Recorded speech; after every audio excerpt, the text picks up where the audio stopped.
the reason I'm wearing this hat is because Kyle, you think I'm just randomly wearing it, Goo? Maurice Jones-Drew, thank you, John. Yeah. He's my guy, too. Okay. He's my guy. You know him? I went to school. I was younger than him, so I went to school with his sister, his younger sister. Gotcha. So the reason I'm wearing this hat is because Kyle Harrison shows up, shows out. Man. De La Salle coach was there along with his family. And Goo, even though he only pitched 3 1/3. And why did he only pitch 3 1/3? 65 pitches. Because he had just got up to 80, I believe, once in the minor leagues. He had barely got up. He was staying at 60 for most of his time in the minors. They're trying to work him up. It's this new age baseball, and I know people are going to get heated. This new age baseball of building him up once he gets to the big leagues instead of building him up before he gets to the big leagues. But I'll tell you this, Goo. I know we talked about in the green room the weirdness with the lefty hitters, and he left my guy, Bryce Harper. He did what he did to me summer of 20. When was that? And got a double after that. Yeah, 2006, whenever it was. Shocker! Breaking news: Harper's good in baseball. I'll tell you what, though, there was a swing that Bryce Harper hurt himself. Goo, I don't know if Bryce Harper, because he was showing out for the A's. He wore green cleats. We know he's from Vegas. I don't know if he was a A's fan growing up or a Giants fan. Goo, and maybe it's just because the Giants beat the Nationals, and you remember the fight with Strickland. Yeah, I'll never forget that. But Bryce Harper has been on a mission. He wants to do damage against the Giants. I know he's a good player no matter what, but it just seems like there's a little extra with the Giants. No, that's interesting. I don't know if something went wrong with the recruiting. You tweeted that. I did. Oh, I did. Well, you didn't throw me a like, so I didn't know if you saw it or not. Are you one of them? No, now you're keeping score because I was going to tell you about the 1 o'clock hour. Dude, when I at you, like it. I did. There's a few of them I did. Coming up, I did. So we'll talk Kyle Harrison. Oh, my gosh. Also, why we focus so much on QB2. Dante Whitner had some things to say about Kyle Shanahan's scheme and what that means in his system. And we'll talk about what Michael Jordan has to say about Steph saying he's the best point guard of all time. But we continue here with the Giants as Kyle Harrison, 3 1/3, 5 strikeouts. He strikes out Trey Turner. I'm texting all my buddies from high school. Hey, he struck out Trey Turner. And as we're texting, as we're saying, just get out of the inning, get out of the inning, Bryce Harper goes bombo. But then wait, the Giants come back. They take the lead. And on a gift double. A gift double. Oh, you catch it. I'll catch it. You catch it. Hey, you got to get in where you fit in, Goo. It's a line drive. It's a line drive in the books. And ultimately, in the last inning, I'm getting ready. I got my hat on. It's over. If you're on the YouTube powered by First NorCal Credit Union, you can see me. I got my daylight hat. I'm searching through. That's how you know you're getting old, because I'm looking through all my stuff trying to figure out, okay, I tweeted out my daylight, and then I looked and I said, I really don't have that much daylight gear left. I have this hat, so I'm getting ready to wear it. And all of a sudden, I look down, Goo, I'm doing something, and I look up. It's fresh. And the game is over. Oh, man. And it's a walk-off. I'm thinking, what the heck happened? Off of the closer's glove. Yeah. A seed up the middle. And I don't know if you remember this crossover, because we had some before while Dibbs was on vacation with me, you, JD, and Willard. And Willard looked at us like he does, and he said, Goo, Allen, Harrison, he's special. He called him an athlete. Obviously, that's what he is. But he said, dude's different. He built different, too. I remember Strasburg's. I think he struck out 14 Pirates in his debut. I'm aging myself now. Fernando Valenzuela. I remember he came up for the Dodgers. Jose De Leon, old school Pirate. People are Goo. But you know when you see it. And last night was PG&E for Harrison. I was like, is he going to be too amped? What is he? I hadn't seen him throw a pitch. You know when you see it, and I don't got to tell you, Willard was right. Your boy was electric. No, he really is. And it's the sport of baseball, Alan. Right-handers, strike out. Strike 1, 2, 3. And then the lefties were having fluke luck with them. I won't call it fluke, but that was odd. But there's nobody in that building that's not going to say this dude has the goods.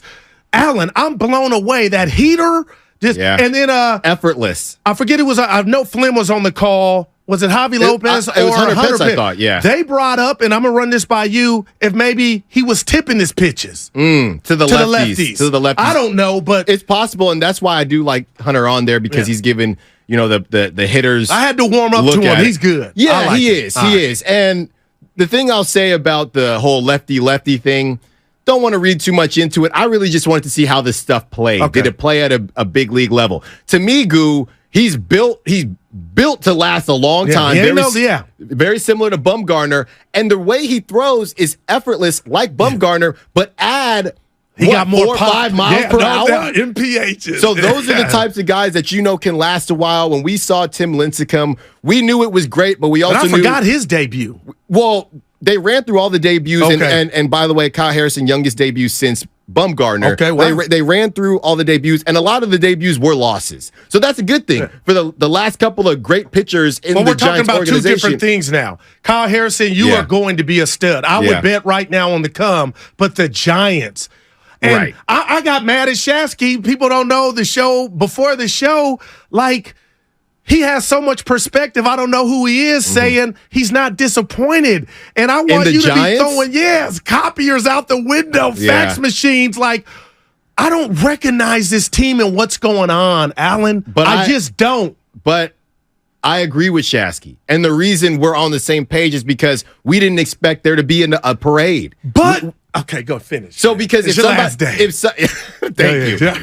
somebody is overachieving, then when they stop overachieving, I'm not going to get upset about it. Now this is who the Giants are playing like right now. This is who I thought they'd be. Okay. Now, if you gave me a survey or a movie script and said there's going to be a penalty, people, and guru for the team overachieving, and this is how, when we start underachieving, it will look like, this is what's so, it's puzzling. Yeah. Alan, the Willard turning his back at the dinner table when the bases are loaded or less than 2 outs. I'm asking you, a former D1 baseball player, do you think it's in, I don't care whatever player or batter you put up at the plate, something's going on now to where they used to Giants, Norm, my dad, we would call them rattlesnakes. Yeah. You make an error, you're going to pay for it. All of a sudden, that switched, and I guess I'm saying to you in the masses, just because they're overachieving doesn't mean we can just turn an eye to something seems to be off. Are they pressing? If they are, whose job? What's going on? Because I just don't like putting it all under the umbrella of, well, hey, Goo, they're 5-6 games over. You can expect it. Something's going on. Something is going on. Or Cinderella, the clock has hit midnight. Wow. But first of all, when you talk about the hitting, I don't know why. Maybe he doesn't want to do it, but I don't know why they don't get Barry Bonds in that building. There was a spring training a couple years ago where they had Barry Bonds in the building, and Brandon Crawford was going off, right? Whoa. Lefty, getting it done, figuring out his power swing. So I don't know why they don't have Barry Bonds in the building. Maybe because what happened in Miami. Remember you went to Miami? With Miami, they look like a carnival out there. Who knows? Derek Jeter even said, I'm out. He said, Shark Tank, I don't want to do it anymore. So I hear what you're saying, Goo, but ultimately, I've always wondered what's the biggest jump, right? G League to the NBA. It's hard you can't really do football because this is great. Football doesn't have a minor league. But just for the fun of it, you could say NCAA high level, SEC football, high level football to the NFL, G League to the NBA, or minors, AAA to Major League Baseball. That's my answer. That to me, because I believe, Alan, is the hardest sport. I think we're learning now that pitching is easier to translate, which I think a lot of us already knew, to the big leagues. But pitching, okay, maybe what Kyle Harrison did, maybe that pitch that he threw to Bryce Harper in AAA, maybe he gets fouled off. Okay. Maybe it's a single. But in the big leagues, Bryce is rounding the bases. That's the difference. I said, you got to be kidding me. It's going out. But I know. And I said, there's no way that's staying in. I was hoping just be a double, and I knew it was not staying in. But hitting-wise, Goo, you see all these guys very similar to when Kuminga, you're dropping his 60, but Kuminga in the G League, even Moody in the G League. Wiseman putting up numbers. Then you see him in the NBA, you're thinking, man, what the heck is going on? And you just realize, okay, this is a big difference. I think it's very similar to the situation with Major League Baseball. And these guys in AAA, you have two situations going on. You have the gems that Farhan tried to hit on with Conforto and Haniger, who's around the corner. He's still Davis. What happened? I don't know. What's going on? J.D. Davis, every time I really think do he's like. Figured it out. Exactly. Run around second and third, strikeout. Every time I talk about J.D. Davis and how nice his swing it is, he goes cold. So I'm just going to stop talking about away, and he just waves at it. I'm going to stop talking about it. And by the way, just a quick PSA, because Goo, I know Bonte had been handling his business with the Giants fans. So they were coming at me earlier. They were coming at me earlier this year because I said at some point we got to move on from Yastrzemski and Austin Slater. And Goo, you should have seen it. It was Did like they a come mob. For you? The Beehive, Beyonce. No. I call them the Slaties. So the Austin Slater, he got the Slaties, and the Slaties they were all over me, all over me. You don't know he's got Mike Trout numbers against lefties. He's scuffling right now. Okay, but how long do you want to do this? Okay. You gotta cut the cord at some point. Well, so you can seriously say after facing the Phillies and the Braves, well, just wait till Slater gets hot against lefties. Is that because if that's what we're doing, then I don't want to hear you complain about Farhan. Because those fans, you are enabling Farhan and you are enabling Kapler, in my opinion. You gotta move forward. So you can't, you're looking at, and I said, Kapler, hey, there are a certain amount of wins to where. Infinite amount of outcomes.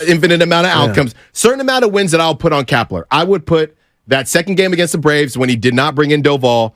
Maybe they win if he asked Doval to get 4 outs. Saturday night, Rosario. Infinite number of outcomes. Yeah. That's a win that I would say, hey, Kapler lost that one. I don't know how many. They got 65 wins now. I don't know how many they would have won if Kapler had played it correctly, and I don't know how many they would have lost if they also play it differently. Okay. But what I do know is when you talk about the hitting, Goo, you have guys who you've tried to hit on, who have, bounced around the league, and if you're playing MLB The Show, nobody's really excited to play with Conforto. I'm just going to be honest. Nobody's firing up the Giants lineup. You have those guys trying to figure it out, a lot of them coming off of injury, and then you have a bunch of young bucks trying to figure it out who, wow, they're wide-eyed and bushy-tailed thinking, this is not the minor leagues anymore. Okay. All right. This is not the minor leagues anymore. So I don't know how much of it is just them not producing, or this is just who they really are. It's bad right now, but okay. That's what I'm looking Lamont for. Wade Jr., and I like Lamont Wade Jr. I really do. I don't know what to do with Lamont Wade Jr. Yeah. I don't know what to do with Jock Peterson at this point in his career. And these are guys that you're not just hoping. These are guys, Goo, that would be found money on other playoff teams. If you get something, okay, we got to plug Lamont Wade in here. Let's see what we get from him. Okay, we got to plug Conforto in here. Plug J.D. Davis. Let's see what we get from him. These guys are being asked to produce at a higher level than they're able to. Yeah, and maybe I'm late to the party, Alan, but Slater was a pinch hit machine. He was a god early on, and that's why the stands were coming at you. But you talk about Slater, I'm not throwing any shade at Meckler, but I am seeing a miniature version of the Slater.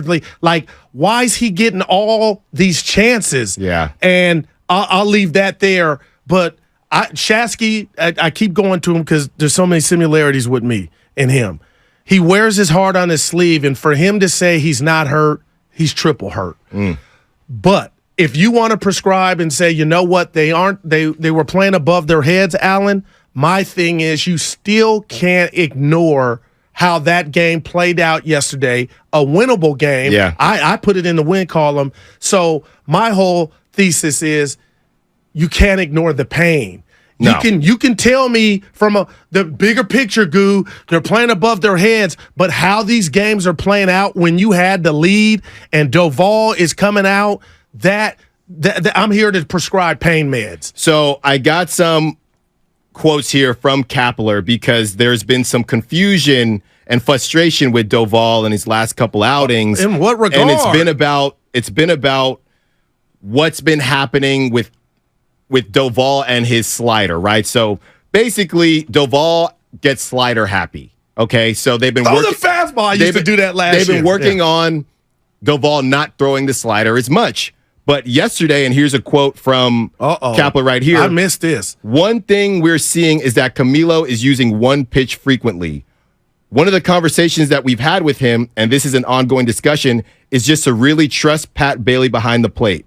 In this particular case, we're not mixing enough, and that's part of the concern right now. So they wanted him to throw the slider. He's shaking it off. He shook off Bailey. Oh, man. And look, and everybody can say, well, if the ball was an inch to the left, then Doval would have caught it, double play. The Giants probably win the game. But that's not what we don't play a game. But this dude is the best closer in baseball this season. However you want to look at it, the math. So are we all freaking out now? And I'm asking you, are you questioning Doval and him shaking him off because it's been working and he's the last guy? because you had, some fluke stuff happen yesterday. Could Estrada have gotten to that ball? But after it hit off his glove? No, the one before that, where the runner went to third. Yeah. Who knows? Right. But with that, Doval's my last worry, I guess.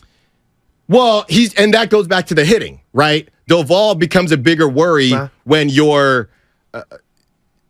everything else is messing up when you're you can't sit there and your metrics for mistakes are that small, right? You can't sit here and continue to not tack on runs and go into end of games with one run. Not even, I was going to say 2 runs, but not even 1 run, and just put all that pressure on Doval. There are going to be times where he has 0-2 pitches that are over the plate. I'm like, Camilo, what are you doing? Yeah. Like that. And now I'm thinking that ain't Bailey. He shaped, I'm going to throw this, but it's like, dude, that ball should be in the dirt. Nowhere. You got 3 pitches to throw it in the dirt, and that technically. But it's all connected for me, Goo, because it comes from, okay, I know I have to be perfect here because it's 1 run, and I know I have to every pitcher. I know I have to be perfect. Is that part of being a pro athlete? Because I've heard that when guys got, I got to be perfect. But I guarantee you, Goo, go with what you got. And pitchers for the Braves, pitchers for the Dodgers, pitchers for the Phillies. They got cushion. They don't feel as much pressure as the Giants pitchers do because they know, hey, if I mess up here, we got a shot. I'll give you that. So I think that's part of it. Very similar. We could take it to the basketball court, Goo. How much more confidence? I don't know if you got a tray ball or not. I don't know if you be splashing like Steph. Threes. Okay, okay, real quick. I shoot threes. Yeah. I got. Look at the flick of the wrist. Yeah. How much better do you shoot when you know you have maybe a bigger team and hey, we can get the rebound. We're gonna get another shot. You don't even think twice about the miss. Exactly. That's exactly right. Don't think twice. It's natural. Exactly. Even if you miss, it's still good. But if hey, this team is bigger than us, we're a bit outmatched. Now you got sweaty palms, Goo. A little bit of sweatier palms. So, this is amazing. You think they make it? Well, right now they are a half game out. And I think our boss tweeted the last time it was July something. Yeah. The last time they were outside looking in. Yeah, and the last time I looked, the Diamondbacks, you just looked at the Diamondbacks and they beat Texas last night. I thought the Diamondbacks were done. I did too. I thought they were done. The Giants beat them 6 in a row. The Giants beat them in a series, and you're thinking, okay, here they come. And that's not what ended up happening. Now they seem to flip, and now the Giants got to face them again in a completely different situation where now the Diamondbacks have the momentum, and the Giants do not.